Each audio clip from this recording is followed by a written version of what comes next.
A más de 2 semanas del arresto de Ismael El Mayo Zambada, una de las figuras más enigmáticas y poderosas del narcotráfico en México, los ecos de este suceso continúan resonando. No solo por el impacto que ha tenido en el cartel de Sinaloa, sino también por las complejas tramas que han salido a luz desde entonces. Este caso, que parece salido de una novela de intriga, nos invita a cuestionar las narrativas oficiales y reflexionar sobre la influencia del narcotráfico en la política y la sociedad mexicana.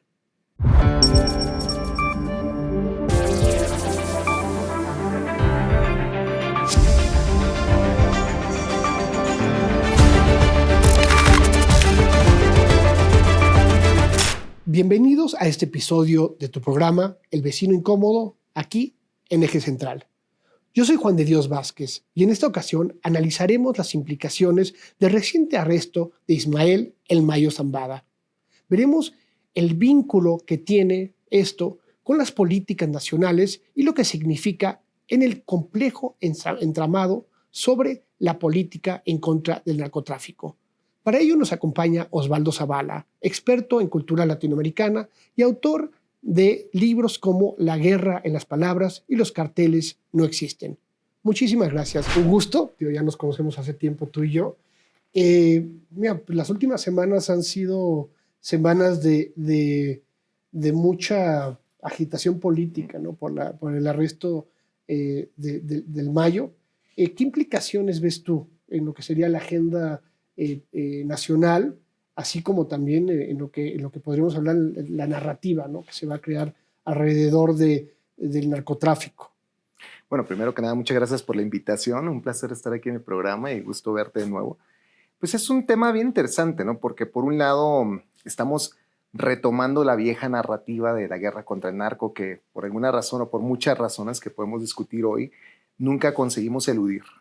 Y creo que es resultado, por supuesto, de la enorme imposición, dominación, subyugación que Estados Unidos y su agenda geopolítica impone en la política mexicana, ¿no? Y creo que a partir de ahí no hay nada nuevo, ¿no? En ese sentido. Lo que vemos es otra vez la vieja historia, el gran capo, el enorme ruido que hacen los medios de comunicación, sobre todo los mexicanos, porque en Estados Unidos no importa tanto. La detención de un supuesto supercriminal, la promesa de que esto es un golpe al gran cártel, etcétera, ¿no? Y la manera en la que, de un modo muy dócil, nuestra política doméstica, nuestro debate nacional cae otra vez en esa trampa, me parece, propagandística de la guerra contra el narco, o lo que yo llamaría también del discurso securitario, es decir, la manera en que Estados Unidos construye esta plataforma de seguridad nacional, cuyo fin en realidad es más bien intervenir en la política mexicana, en los saberes, no solo de la seguridad, pero principalmente de eso, en México, y a partir de ahí ejercer todo tipo de presión, extorsión, chantaje entre los dos países. Entonces, por un lado está eso, ¿no? Por otro lado, en efecto, hay una preocupación siempre para nosotros, ¿no? En qué grado esto que llamamos crimen organizado está o no penetrando, corrompiendo las estructuras de Estado. Y creo que es una discusión legítima que hay que hacernos, pero que yo creo que la evidencia nos muestra que en realidad mucho de lo que hablamos y decimos sobre el narcotráfico está mitificado a tal grado que precisamente la pregunta sobre la función del crimen organizado en nuestra sociedad se convierte en un arma política en sí misma, que es utilizada tanto por Estados Unidos como por las propias facciones que se avientan esa papa caliente, ¿no? Por un lado tienes el discurso oficial diciendo que en otros gobiernos había una colusión, que si García Luna era el gran capo, etc. Y ahora tienes a la derecha mexicana diciendo que no, que en realidad el cártel de Sinaloa es el que pone y quita candidatos, sobre todo en regiones del norte, más específicamente en Sinaloa. Muy bien. Ahora, pero dentro de Estados Unidos, ¿cómo se está viendo esto de la detención del Mira, yo creo que yo aventuraría dos lecturas, por lo menos. O sea, en efecto hubo una que fue la reactiva, ¿no? Cuando lo detuvieron, el gran capo que ahora cae. Eso se mantuvo tal vez unos 2 o 3 días en medios de comunicación grandes. Fue más o menos portada en algunos medios. No dura mucho porque la mitología en torno al Mayo Zambada no es tan potente como lo ha sido para el Chapo Guzmán. Y en parte, pues los medios tienen que reaccionar al interés público. Entonces, como no hay narcoserie sobre el Mayo Zambada, o si aparece de pronto un personaje que más o menos lo representa, pasó inadvertido. Y además, como ponen la foto de este señor que parece, alguien dijo en Twitter que parece más bien maestro de secundaria de deportes, ¿no? Está bueno, con la camisa, ¿no? La camisa, el señor ahí gastado, diabético, ¿no? Claro. Entonces no produce un gran debate, digamos, de medios como el que podríamos haber visto con el Chapo Guzmán. No porque tampoco el Chapo fuera un personaje demasiado atractivo, sino porque ya tiene pues toda esta mitología alrededor suya. Ahora, entonces eso por un lado sí se dio un debate y más o menos, más que debate, una nota. Ahora, a mí lo que más me interesa y se ha mencionado poco, tanto en Estados Unidos como en México, es el timing electoral de toda esta detención, ¿no? Y yo creo que es algo que debería en realidad ser la nota para todos nosotros. O sea, ¿cómo es posible que cíclicamente, cuando hay transición en cualquiera de los dos países o hay un tipo de encuentro que no son tan, digamos, habituales entre los dos presidentes? Yo recuerdo, por ejemplo, aquella vez cuando Barack Obama viene a México durante el gobierno de Peña Nieto, lo felicita por su política de seguridad y unos cuantos días cae el Chapo. Entonces, ese tipo de timing es lo que creo que debería de llamarnos la atención por dos cosas. Primero, porque parecería que estos traficantes casi siempre están disponibles para ser detenidos cuando conviene políticamente entre los dos países. Y finalmente también debería de mostrarnos la vulnerabilidad del narcotraficante, ¿no? Nosotros constantemente pensamos que el traficante es este ser superpotente, poderoso, dueño de una empresa transnacional global que puede intimidar candidatos presidenciales, que puede financiar campañas, que compra policías, etcétera. Pero la evidencia nos muestra una y otra vez pues que son señores más bien bastante vulnerables, que terminan muertos o en prisión, que al parecer es una discusión que todavía no se cierra, que al parecer incluso se entregan ellos mismos, como pudo haber sido el caso del Mayo Zambada, porque pues ya están un poco gastados de andar a salto de mata en la sierra. Entonces yo creo que eso hay que tenerlo en cuenta, porque entonces funcionaría de ambos lados. Por un lado, y creo que el timing electoral de la detención sirvió bien en el debate doméstico estadounidense. Llega en el momento clave en el que, recordarás, me parece que hace 2 semanas, el candidato Donald Trump y su candidato a la vicepresidencia, J.D. Vance, dieron una entrevista con Fox News en la que refrendaron su propósito de bombardear la frontera mexicana con drones para supuestamente destruir los laboratorios de fentanilo, según ellos, ¿no? Y pues esto alarmó no solo en México, sino también en Estados Unidos para mucha gente. Desde luego la relación binacional entre México y Estados Unidos es clave, y entonces esa discusión no pasa inadvertida. Yo creo que en parte, si uno es demasiado maquiavélico en todo esto, y yo creo que deberíamos de serlo un poco, la detención del Mayo Zambada permitió dar un poco de credibilidad y validez a la política de seguridad de los demócratas, que con frecuencia es cuestionada de ser muy débil, de ser sensiblemente débil a los intereses de la agenda binacional, y lo que un poco pone sobre la mesa esta detención es, bueno, a ver, aquí tenemos al que se ha dicho que es el principal capo de Latinoamérica, que está ya detenido, que lo traen secuestrado o no, eso no queda claro, pero que ya está detenido, y que además lidera una de las organizaciones a la que se culpa del tráfico de fentanilo. Entonces es un tema ultra sensible electoral en Estados Unidos. Y de pronto poder decir eso, nosotros los demócratas, nosotros el gobierno de Biden y de Harris, que no olvidemos que todavía Kamala Harris es vicepresidenta, logra esta detención de alto voltaje sin tener que disparar una sola bala. Yo creo que eso es algo muy significativo, que a nosotros nos pasa un poco de lado, porque estamos nosotros metidos en nuestra propia política electorera. Claro. Entonces, yo pondría sobre la mesa principalmente que esta detención está más en función de la política electoral estadounidense que de la mexicana. Pues sí, y precisamente, ¿no? Le quita ese discurso a Donald Trump, en la cual es, porque parte de lo que, como dices tú, lo dije en la entrevista, pero desde antes, ¿no? Hablaba bueno, desde que estaba él como presidente, en cierto momento hablaba de si se declaraban a los cárteles como organizaciones terroristas, Claro, ¿no? claro, ¿no? Y sugirió varias veces, incluso, pues sí, prácticamente una invasión, ¿no? Exacto. Y esa bravuconería a la que ya estamos muy acostumbrados del entonces presidente Trump y ahora del candidato, pues queda de pronto, no sé si del todo neutralizada, pero un poco cuestionada cuando los demócratas, sin bravuconear, aquí tienen ya detenido al gran capo, ¿no? Entonces yo creo que es un buen golpe.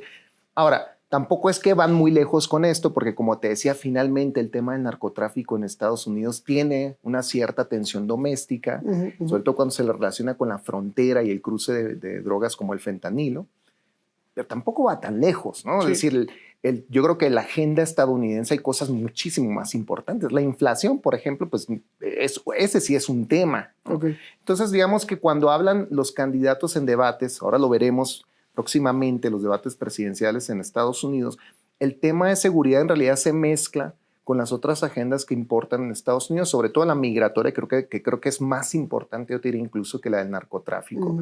Sin duda el cruce de fentanilo es muy importante, pero aun por mucho que nos quieran engañar, el tema del fentanilo es también un problema doméstico.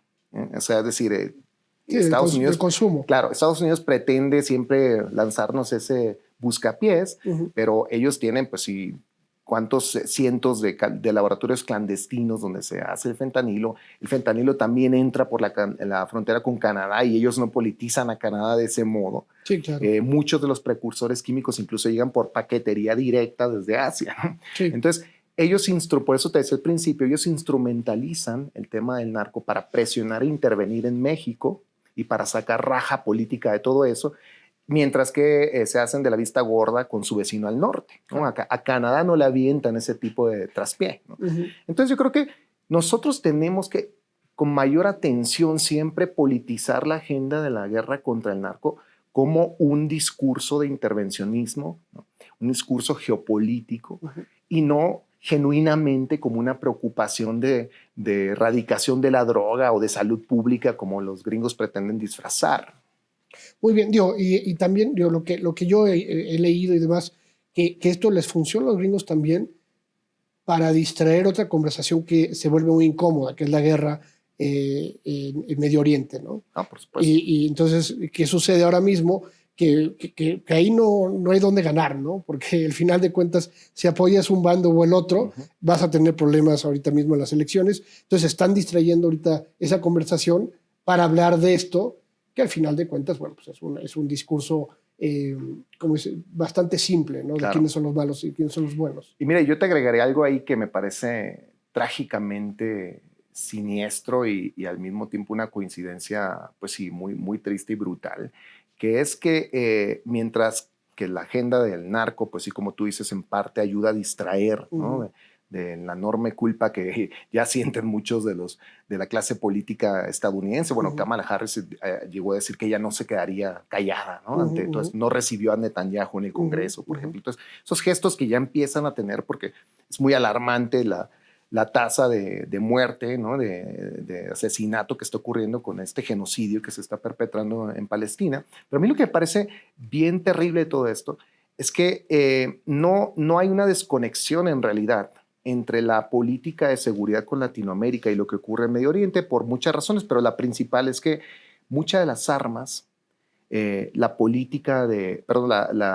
tecnología que se utiliza para la vigilancia, para estar combatiendo estas supuestas amenazas a la seguridad nacional de Estados Unidos, proviene de Israel. Sí. Desde los años 80 en adelante, muchas de estas empresas, Elbit Systems, por ejemplo, una de ellas, el NSO Group, varios de estos grupos que producen armas y tecnología de vigilancia masiva en Israel, está siendo implementada en la frontera México-Estados Unidos. Se nos olvida que los primeros drones que volaron en la frontera a principios de los 2000 vinieron directamente de Israel y volaron primero en Gaza. Entonces, esa tecnología en realidad nos está conectando de un modo muy siniestro con la verdadera naturaleza de la agenda securitaria estadounidense, que es una agenda, insisto, de intervencionismo, de hegemonía, de control y administración de la violencia.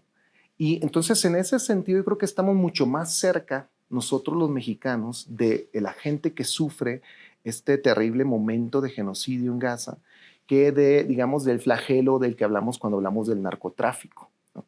Y creo que eso no se entiende muy bien porque insistimos o se insiste en los medios de comunicación en hablar del narcotráfico como si fuera un problema estrictamente doméstico, ¿no? Como si nuestros traficantes indómitos desafiaran el orden global y entonces a partir de ese desafío tenemos que reaccionar. Yo creo que hay que pensarlo al revés, ¿no? Es decir, es la agenda de la guerra contra el narco o de la guerra contra el terrorismo que produce el securitarismo estadounidense, la que nos tiene metidos en este ciclo de violencia. Y yo estoy convencido que si pudiéramos de algún modo interrumpir esta política de seguridad en México, veríamos un drástico descenso en la violencia. Lo veríamos porque tendríamos que replantearnos qué hacen las Fuerzas Armadas cuando supuestamente combaten el crimen organizado, cómo en realidad mucho de lo que ocurre son violaciones a los derechos civiles, violaciones a los derechos humanos, crímenes de lesa humanidad que están cometiendo las Fuerzas Armadas en el nombre del combate al narco. Y si pudiéramos reorganizar toda esa ocupación militar, veríamos, yo creo, por fin el principio de una pacificación en el país. Digo, que más o menos es lo que planteaba el presidente en un principio, ¿no? Al principio el presidente López Obrador, de acuerdo. Muy bien. Ahora, digo, y es también, digo, y es todo lo que dices en ese sentido, es lo que hablas desde el libro de Los carteles no existen, ¿no? Que es crear esta cuestión de un cártel, de esta organización macro, cuando realmente son diferentes organizaciones o células separadas que funcionan como cualquier criminal, ¿no? Ahora, dentro de esto que comentas, ¿no? Y me llamó la atención cuando hablabas de cuando vino Obama a México y felicita a Peña Nieto, ¿no? Ahora ha sido, en cierta forma, lo contrario, ¿no? Hemos hablado de qué nos dice esto de la política de los Estados Unidos en una cuestión doméstica, o por lo menos la agenda que hay detrás. Pero ¿a qué nos dice esto en lo que sería la relación para con México, en el sentido de que fue una operación, en teoría, completamente aislada bueno, ni siquiera aislada de los Estados Unidos, porque según el embajador Salazar, llegaron ahí de milagro, ¿no? Pero bueno, sí nos habla de una falta de coordinación, sí nos habla no hubo ninguna felicitación al presidente ni a la secretaria de Seguridad, sino al parecer lo contrario, ¿no? Parece que hay una ruptura de lo que sería esta relación de cooperación en materia de seguridad. Bueno, es que es muy complejo finalmente, hay muchas cosas que no sabemos, pero yo aventuraré un par de formas de especular alrededor de todo esto.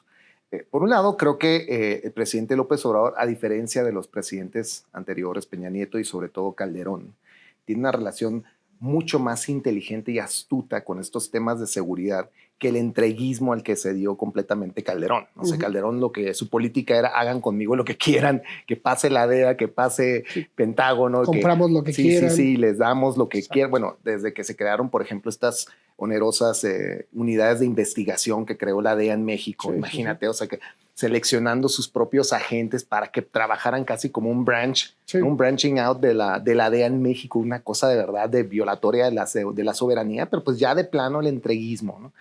Y yo creo que el presidente López Obrador ha, desde luego, puesto un estate quieto, sobre todo a la DEA, pero por otro lado, sí que ha sido muy funcional a la política migratoria estadounidense. Y yo me explico eso de dos modos. Primero, o sea, por un lado, es una política completamente, desde luego, terrible, inhumana, las tremendas detenciones masivas que se han dado de indocumentados que buscan refugio en México, y cómo, pues sí, en efecto ha significado construir a México como un tipo de muro virtual. Y la gente lee normalmente eso como otro tipo de sometimiento. En parte lo es hacia la agenda estadounidense, pero también es una política que la gente en México aprueba. Tenemos encuesta tras encuesta del público en general mexicano que no ve con buena cara, con buenos ojos, la migración indocumentada, ¿no? Y esto va desde luego con el racismo y la xenofobia sistémicos del país, ¿no? Entonces yo creo que es una política que acertadamente el presidente ha sabido manipular, digamos, ¿no? Entonces, en ese sentido, como es algo que recibe bien el público en México. Desde luego todos los que pensamos de otro modo lo criticamos, pero que a un nivel colectivo sí hay un consenso, y como también sirve como un tipo de cuña, ¿no? de tensión con Estados Unidos, pues el presidente lo utiliza como otro tipo de contrachantaje, ¿no? Digamos. Entonces, teniendo eso en cuenta, que necesitan a un presidente que ayude con el tema migratorio, Estados Unidos tiene que ser forzosamente sensible también a los intereses de México. Yo creo que eso se vio, por ejemplo, cuando durante el gobierno de Trump dejaron ir al general Salvador Cienfuegos. Además de que la investigación de la DEA era una fantasía bastante cuestionable, en otros tiempos habrían utilizado al general como pieza de negociación. Aquí lo tuvieron que dejar ir, y al parecer esto se dio porque, en parte, México amenazaba con no estar ya más cooperando, sobre todo en el tema migratorio. Entonces yo creo que ahora, como no tenemos todos los datos sobre qué realmente ocurrió tras bambalinas con esta detención del Mayo Zambada, me parece que es conveniente para el gobierno mexicano decir, nosotros no tenemos nada que ver. Esto es, a ver, parece que es una entrega voluntaria, parece, no nos queda del todo clara. El Mayo Zambada ha dicho que no, que lo secuestraron. Pero independientemente de esas dos lecturas, el gobierno mexicano no aparece ni como colaboracionista, ¿no? Que yo creo que es eso más que lo que más nos debe importar. La señal que se envía no es que no confíen en México, sino que México no colabora, ¿no? en esta agenda intervencionista estadounidense, que más bien está un poco a la distancia. Entonces yo dudo, por supuesto, que no estuvieran enterados. Yo creo que más bien sirve, digamos, a un debate nacional, decir, nosotros no somos, digamos, el entreguista Calderón, nosotros somos otra cosa. Y esto ocurrió en parte porque, bueno, al parecer estos dos delincuentes decidieron entregarse, ¿no? Y bueno, están, no sé si en su derecho, pero por lo menos es facultativo de ellos quererse ir a entregar a otro país, y lo quieren hacer así, pues está bien. Entonces yo creo que ahora lo que vemos, que es bien interesante, y es lo que de hecho más me interesa como agenda de investigación, no es precisamente la disputa simbólica que se está dando sobre cómo narrar la guerra contra el narco, ¿no? Y a mí me parece que esa es la parte más interesante, la que debería todos nosotros interesarnos mucho más que que el contenido de las supuestas guerras entre cárteles, ¿no? Sí, que los chapitos quieren o no al Mayo. Yo creo que ese es, digamos, el contenido interno de la agenda, pero a mí lo que me interesa más bien es la metadiscusión sobre la agenda, ¿no? Entonces aquí creo que lo que se está poniendo un poco en juego es quién narra y desde qué perspectiva y para qué fines esto que llamamos guerra contra el narco. Y entonces aquí hay por lo menos tres vías, ¿no? Se está Estados Unidos diciendo, nosotros no secuestramos a nadie porque México es un país soberano y lo respetamos y lo queremos mucho. El país que ha invadido 2 veces al otro, ¿no? Pero bueno. Y luego, por otro lado, México, nosotros somos un país soberano, no colaboramos. Y finalmente el propio Mayo Zambada, que tiene que decir, no, yo no me entregué, a mí me secuestraron porque yo no ando ahí de entreguista tampoco. Claro, porque, ¿te das cuenta? Porque no quiero hacer, no voy a dar información. Pues. No era información, exacto. Yo, como me imagino, vemos muchas veces en las series, sobre todo de gángster, ¿no? Yo no soy rata, ¿no? Yo no me voy a ir a convertir en testigo protegido. Yo no hago lo que han hecho otros, ¿no? Para salvar el pellejo. Por supuesto que lo más probable es que lo veamos desfilar en algún proceso judicial en contra de un traficante o de algún funcionario sobre todo mexicano, que caiga en el futuro, ¿no? Entonces, me interesa mucho eso, ¿no? Porque creo que cuando hablamos de la guerra contra el narco, yo creo que esa ha sido, por lo menos, yo he querido que esa sea mi contribución en esta cuestión. No hablamos de cosas las más de las veces reales. No estamos hablando verdaderamente de la erradicación y combate a las drogas, de detener los flujos de drogas, porque históricamente la droga sigue fluyendo. Yo recuerdo como anécdota, por ejemplo, cuando matan a Pablo Escobar, el precio de la cocaína baja, no sube, ¿no? Que es lo que uno lógicamente pensaría, porque si se detiene al gran proveedor de la cocaína, se encarecería el producto. No, acá bajó, lo cual te dice en muchos modos que la cocaína entra por múltiples caminos, ¿no? Y que pensar que un grupo de traficantes monopoliza todo esto es más bien estar comprándole la propaganda a la DEA. Entonces, a mí me parece que entonces es mucho más interesante, productivo para nosotros como ciudadanía, pensar que la guerra contra el narco es sobre todo una narrativa que se politiza y se utiliza de un modo arbitrario contencioso, fantasioso, contradictorio, y que no explica de ningún modo la realidad del tráfico de drogas, pero sí que explica mucho de la relación binacional que tenemos con Estados Unidos. Muy bien, me parece muy, muy interesante lo que comentas. En parte, hace unos días, por ejemplo, el presidente justamente comentó, dijo al final, bueno, la captura del Mayo pues no tiene grandes consecuencias en lo que el propio Mayo lo dijo sí. En su entrevista, ¿te acuerdas? Con Julio Scherer, con el famoso fundador de Proceso, parece una década más o menos. Esto literalmente le dijo el Mayo Zambada: cuando a mí me detengan o me muera, pues no va a pasar nada. ¿Por qué no va a pasar nada? Porque yo estoy aquí con un grupo de traficantes como otros, pero yo no lidero nada a esta macroorganización. Esa es la fantasía de la DEA. Claro. Y eso es lo que la DEA quiere que creamos, porque así justifican no solo su presupuesto, pero pues su influencia y permanencia en la política de seguridad, ¿no? De otro modo, pues la DEA sería una agencia muy innecesaria. Que antes de los 80s era inexistente, ¿no? Claro. Y que gracias a este discurso que mitifica, magnifica, agranda a los traficantes, pues han conseguido también ellos elevar su propio presupuesto y su relevancia, a pesar de ser una agencia completamente desacreditada, disfuncional, corrupta, ¿no?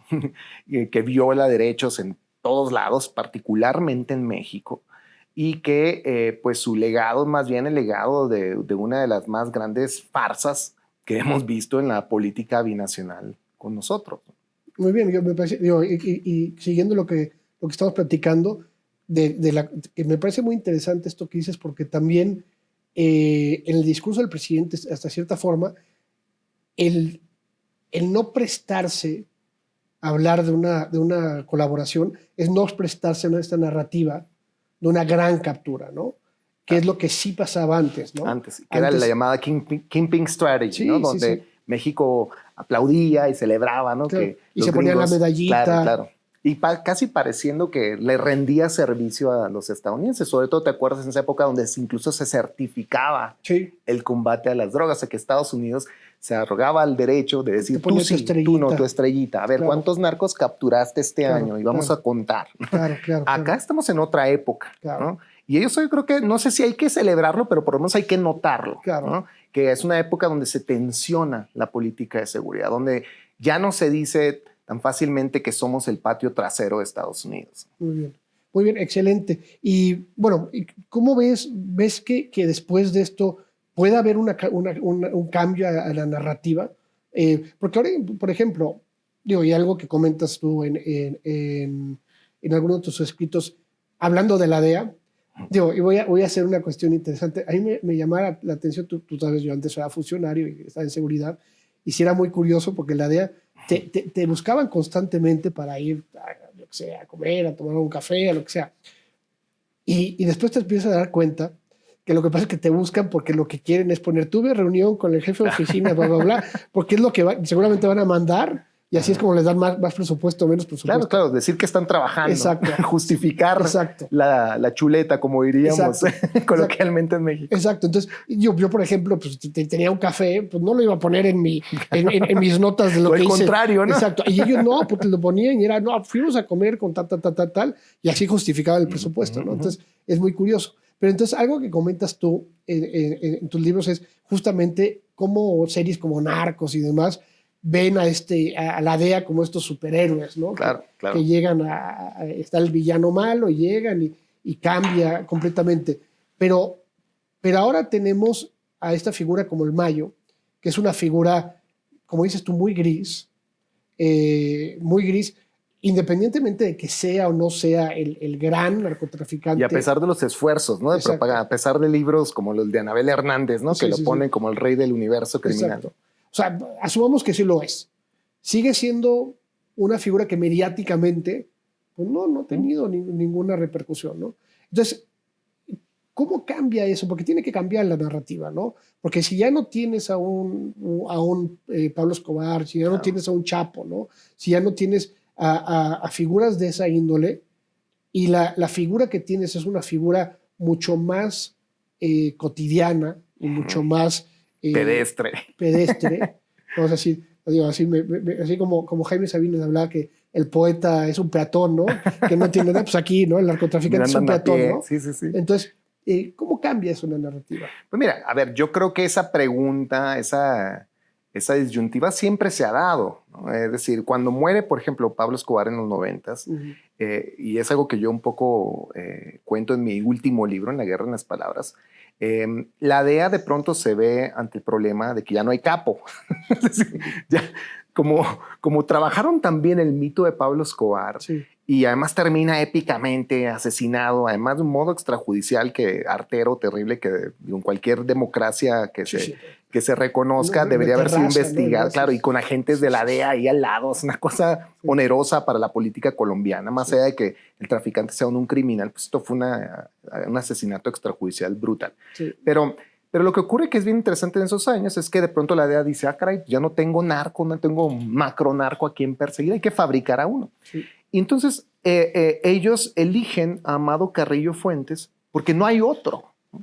Ya Pablo Acosta Villarreal está muerto, los grandes capos de los 80s pues, todos están en la cárcel, ¿no? Sí, incluyendo a Miguel Ángel Félix Gallardo. Sí. Entonces ya no hay, el Chapo pues es un pobre diablo que anda por ahí, ¿no? Sí. Entonces, Amado Carrillo, como diríamos acá, se sacó el numerito porque no había nadie más, y empiezan a hablar de él como The Lord of the Skies, ¿no? El Señor de los Cielos. Y entonces de pronto este traficante pues de mediano pelo pasa a ser como el super capo en cuestión de unos meses. A mí me tocó ver eso, por ejemplo, cuando yo era reportero en Ciudad Juárez, las primeras ruedas de prensa que hizo el FBI y la DEA para empezar a hablar de Amado Carrillo como el gran capo, sorprendió a todo el mundo porque primero sabíamos, por supuesto, conocíamos el nombre, pero que hablaran de él de este modo tan agresivo, etcétera. En una rueda de prensa a mí me dieron, por ejemplo, direcciones de sus casas de seguridad, hasta las placas de los coches que usaban, que además te sorprende, tienen toda esta información y no lo detienen, pero bueno. Y entonces esa propaganda que empezó a hablar de Amado Carrillo como el jefe de jefes, tuvo muy rápidas repercusiones, como por ejemplo la frase jefe de jefes que se empezó a utilizar en esos años y que terminó pues ya hipostaseada con el corrido de los Tigres del Norte. Lo terrible de esto es que la propaganda, que es muy potente, se queda corta porque se muere Amado Carrillo. Sí, se muere. Sí, en un par de años después, en el 97. ¿No? Y cuando llega su muerte, pues es muy desconcertante, porque por un lado te están diciendo que el gran capo, que el gran amo y señor de los cielos y de la tierra, y de pronto pues ves a un señor perseguido a salto de mata que se somete a una cirugía desesperada porque ya no sabe más qué hacer, y muere. Y entonces ahí la DEA tiene este vacío. Y a mí lo que me parece que es bien interesante es que a partir de esos años la frase jefe de jefes se vacía de significado y se aplica ahora sí de un modo licencioso y retroactivo a cualquier narco que se te ocurra. Entonces, si tú consultas a cualquier periodista, yo los llamo narcólogos, que se enfrascan en esta discusión como de un modo casi obsesivo, ¿no? de determinar las genealogías de traficantes, etcétera, te dirán que no, que el verdadero jefe de jefes era mi gran jefe ex Gallardo. No, en realidad era el León de la Sierra. No, en realidad era Pablo. Entonces, toda esta fantasía se vuelve tan contradictoria y confusa porque el lenguaje sobre el narco es contradictorio y confuso y es arbitrario y en realidad no refiere a gente real, sino a los intereses políticos de la agenda securitaria. Entonces, volviendo a tu pregunta, ¿cómo o en qué grado estamos o en qué tipo de disyuntiva estamos con la narrativa de la guerra contra el narco actualmente? Yo te diría que, por un lado, pues la DEA insistiendo, ¿no? Por supuesto que México sigue siendo el principal problema del narcotráfico. Bueno, en algún momento la DEA ha llegado a decir que los chapitos casi monopolizan el cruce de fentanilo. O sea, esa narrativa sigue activa, ¿no? Y creo que tiene éxito en buena medida, sobre todo lo hemos visto ahora con la detención del Mayo, que aquí tenemos a todo el país enloquecido hablando de esto. A mí cuando me piden hacer entrevistas sobre esto, yo soy muy renuente porque yo no quiero en parte abonar a todo esto, y en parte porque es muy antiépico lo que yo digo, ¿no? Es decir, que me importa muy poco lo que le pase al Mayo Zambada porque no creo que ese sea el objeto central de la discusión. Es una excusa en todo caso, ¿no? Entonces yo creo que el presidente correctamente desde el principio entendió que obrar simbólicamente alrededor de todo esto es muy importante y determinar en qué grado podemos o no activar nuestra propia agenda sobre seguridad es clave. También al mismo tiempo pues está la presión estadounidense, la presión también de nuestras propias fuerzas armadas, que creo que parte de ellas están muy interesadas en seguir en la guerra contra el narco porque es un negocio también lucrativo para ellos. La partida presupuestal de Sedena pues ha crecido y no no recientemente, no desde Calderón, desde mucho antes, ¿no? Esto en parte yo también lo recuerdo en mi libro, pues toda la década de los 90 fue de enorme rédito para las Fuerzas Armadas, que casi duplicaron su tamaño para cuando llegamos al sexenio de Calderón. En realidad toda esa maquinaria ha sido beneficiada directamente de esta narrativa de la guerra contra el narco. Y en parte por eso también creo que tenemos que hacer este salto de salir de la política doméstica y pensar que el militarismo como tendencia global y planetaria pues es algo que nos involucra directamente y que aquí sucede que se llama guerra contra el narco, pero que en otros países tiene otros nombres, ¿no? Terrorismo, migración, refugiados, etc. Entonces, yo creo que el presidente está del todo, me parece, consciente, pero no ha sido fácil distanciarse de esa narrativa y yo creo que además, por momentos, a la propia izquierda mexicana le ha beneficiado, ¿no? Ellos también de un modo muy alevoso utilizan todo esto para embarrar, pues, a las políticas de seguridad anteriores. Ahora, yo no es que esté en desacuerdo con esa crítica, lo que pasa es que esa crítica se puede regresar y morderte, como está pasando ahora con la detención del Mayo, ¿no? Que si el gobernador de Sinaloa está o no involucrado, que si se sometió o no al narco. Yo creo que tenemos que liberarnos de eso, no sé cómo, en parte porque tenemos una clase política bastante mezquina, que no vacila en utilizar esos argumentos para atacarse, en vez de construir una política de seguridad nacional coherente para nuestros propios intereses, ¿no? Yo creo que eso es lo que nos falta por hacer. Y sí, debe de empezar en el lenguaje, pero yo creo que somos muy incapaces todavía, o nuestros gobernantes son muy incapaces de hacerlo, porque viven a día, ¿no? Con esta disputa simbólica, ¿no? Les están dando de comer de la mano y no son capaces de construir su propio inventario simbólico para hablar de estas cosas. Muy bien, curiosamente, cuando estaba en seguridad, teníamos un proyecto de eso, ¿verdad? Teníamos un proyecto de cambiar el discurso y cambiar las palabras que usaban. Yo la verdad después me salí y me fui a otro lado, pero era cambiar la retórica alrededor de eso. Y a mí me parecía fascinante ese proyecto, porque al final de cuentas, de cómo hablas y cómo describes, al final de cuentas... Incluso si hablas, quieren ocultar el sol con un dedo. Sí. Yo creo que esa crítica que se le hacía en parte era injusta, ¿no? Porque no estás ocultando el sol con un dedo. El narcotráfico no es el sol, ¿no? Creer que es el tema central de nuestra agenda es nuestro error dramático. Es caer en el juego estadounidense. El narcotráfico, desde luego, que es un problema, ¿no? Importante, sin duda, ¿no? De gobernanza, de salud pública, de adicciones. Todos esos temas me parece que son, por supuesto, legítimos y que hay que atenderlos.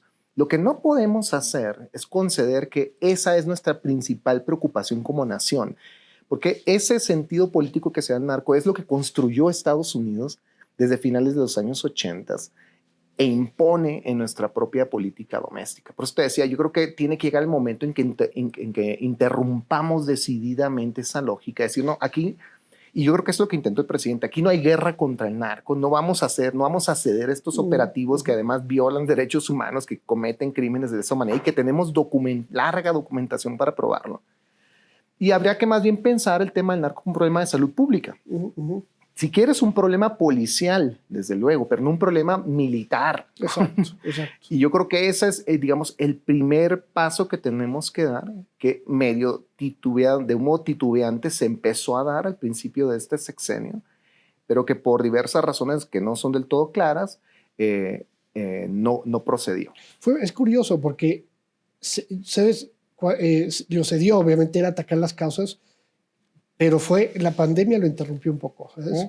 Porque, yo te digo, porque a mí me tocaba en las reuniones, y era en las reuniones que había con Gatell en ese momento, él llevaba toda esta cuestión de obviamente, ver la adicción como un problema de salud pública.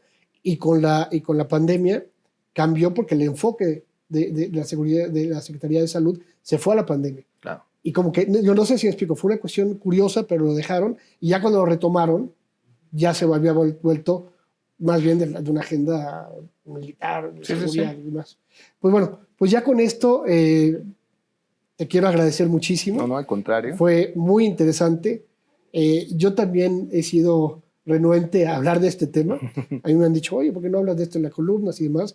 Y bueno, porque hay otros temas también, ¿no? Oye, mira, yo creo que se puede hablar, hay que hablar, pero hay que hablar en la correcta dimensión del narcotráfico, ¿no?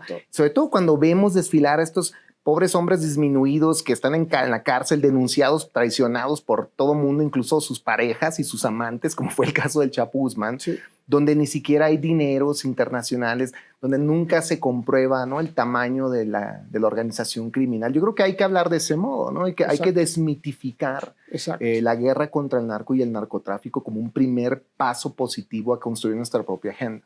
Sí, justamente, y por ahí iba, ¿no? Por eso me interesaba mucho que vinieras para hablar de este fenómeno desde esa perspectiva, ¿no? Pues un gran gusto estar acá. No, y mucho gusto verte otra vez, Osvaldo. Muchísimas gracias a todas y todos por acompañarnos en este episodio del Vecino Incómodo aquí en Eje Central. Nos vemos la próxima semana. Que tengan muy buenas noches. Muchas gracias.